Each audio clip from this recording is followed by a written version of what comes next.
உன்னை பேர் நல்லா திட்டு வாங்குறாள். இங்க பாருங்க. எக்ஸ்கியூஸ் மீ சார், கம்ப்ளைண்ட் பண்ணணும். ஜிக்கி என்கிட்ட பேசிக்கிட்டே இருக்கான். ஜிகி, உனக்கு நான் வேற தனியா சொல்லணுமா? அறிவில்ல, இருந்துடுறா. சார் நான் மட்டும் பேசல சார், என் பக்கத்துல இருக்கவங்க பின்னாடி இருக்கவங்க எல்லாரும் பேசணும் சார்.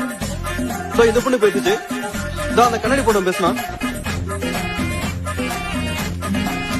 எல்லாரும் எழுந்திருக்க.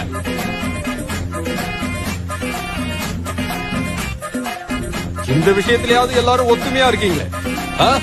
உங்களை பார்க்கும்போது சந்தோஷமா இருக்கு. ஒன்னா சேர்ந்து படிக்கல, அட்லீஸ்ட் நல்லா பேசுறீங்க, சிரிக்கிறீங்களே. இன்னைக்கான பாடத்தை முடிக்காம நீங்க வீட்டுக்கு போக கூடாது.